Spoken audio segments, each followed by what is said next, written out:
I hope Kubey's not watching this. This might be the one that cuts the ties. Let's get into this.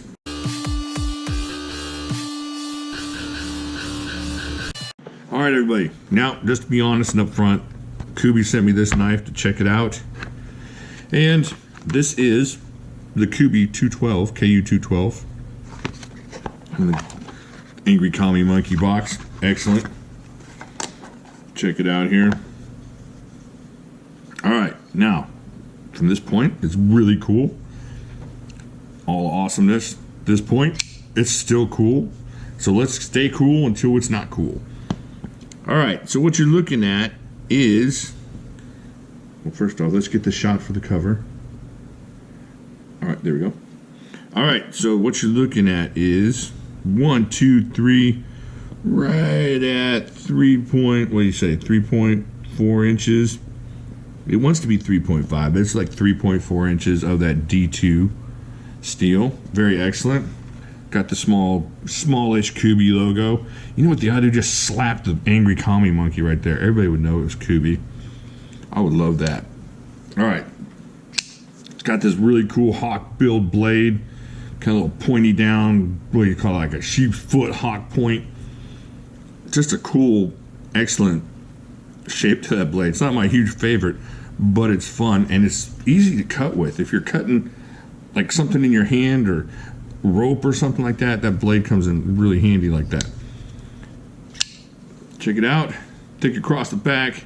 Got a little bit. Now right here, you may be able to get in there for a little bit as long as you're pulling back here, not worried about slapping up here. But if you're just gonna keep it back here, this I'd keep it here.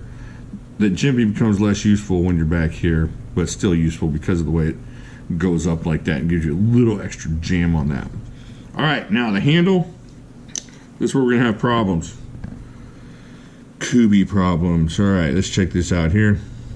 Here, 1, 2, 3, 4, about 4.8 inches of this really nice G10. Really, they did really good on that smoothed out G10.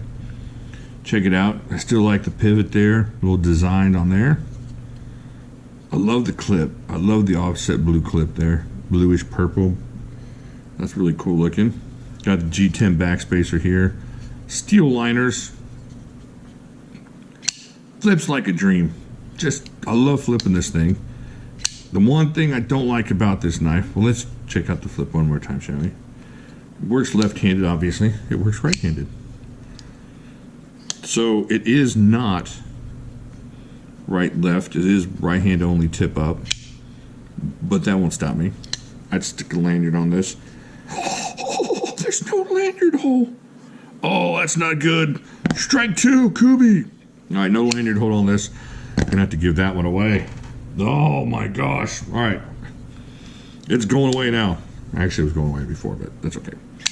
All right, so check this out. This is where my problem comes in, is the grip on this thing. Now, I've said it before, if you have a normal size hand, so let's see, let's see how wide my hand is. So across the middle knuckle on my hand, you're looking about 3.8 inches, something like that. So 3.8 inches, and that's trying to jam all that in there, all that meat flesh into that little tiny space there. If this shot out the back like that, this knife would be a different story altogether. If that was that, you see that? You see what I'm saying? If they didn't have that little hook at the end, then this would be a different knife for me. As far as it would just feel better. Right now it's kind of jammed up on me, and it feels like the pinky wants to be back here, which is comfortable in this position. It just makes the knife super awkward. So that's my one. Well, now that I know about, I realize the lanyard thing too. But this is the main problem I have with this blade, or this knife, is the way that this thing comes up on the end here and kind of just parks my hand into a squishy position. Now I let my son handle this, and he said it was, it fit him, but he's got, smaller hands than me. But like I said, if you had a normal size hand, this might work for you. But for me, it's just a little bit jammed up in here. And what it does is it creates a position where the middle finger wants to be right on that spike there instead of just being comfortable like that. See, that would make sense right here. If this thing right here wasn't on there, if you ground this down and just made this kind of a loop, this knife would be a lot better for me. So there you go. All right, now that I've complained, let's check out how much this thing weighs. Let's see if it weighs what it's worth and if we can get it to work here. All right, so what we're looking at, about 4.5 ounces, 4.48 ounces, and 127 grams. All right, let's see. Now, that's not bad for that kind of knife. You know, it's a bigger, thicker, just kind of a cool knife to carry. Like I said, if it was a little bit more ergonomic for me in the handle, I might carry it, but it doesn't have a lanyard hole, so probably not. All right, let's check out some different things and what it compares to size-wise here. All right, so let's look at here at the Benchmade grip, which I carry a lot, and has a lanyard hole. Thank you. But if you look at it, pull this up a little bit, the camera messed up. If you look at it, the size is really, really close as far as blade length, as far as handle length. Let's see about thickness. So it feels really close to the width and thickness and whatnot of the Griptilian here, the Benchmade Griptilian. That kind of gives you an idea what you're looking at. If you're into the grip, let's see what else we got here to look at. Here is the Lum Chinese by Spyderco. A little bit bigger than that, you know, blade wise and whatnot, but maybe cutting edge wise, I don't know. See, cutting edge, you still get a little bit more there. But see, this thing feels better on the back end because you don't have that flipper problem and pointing back, and you don't have that hook on the back. If it had a little gentle sweep like that on the rear end, or even a straight back, like this grip, it'd be a totally different knife for me, which I've already said.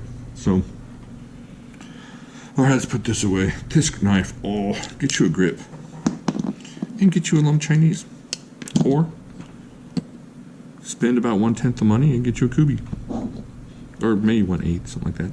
This is a great knife for somebody with a smaller hand and somebody likes that kind of slicey blade, the D2, the G10, and for what you're going to pay for this, which is what, about 25, 30 bucks, you're not going to be able to beat it, especially if you like that kind of blade. All right, let me know what you think down there. Do you have the hands necessary for this?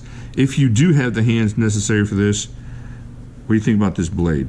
Are you going to carry something like that? It's pretty useful if you're going to be cutting ropes or, you know, different things like that. Maybe slicing an apple. I don't know. Get a little Morimoto. Slice your apple like that. All right, let me know what you think. Do me a favor. Subscribe. Watch that video. Smash the like button. Share the video with your friends. And I will talk to you later.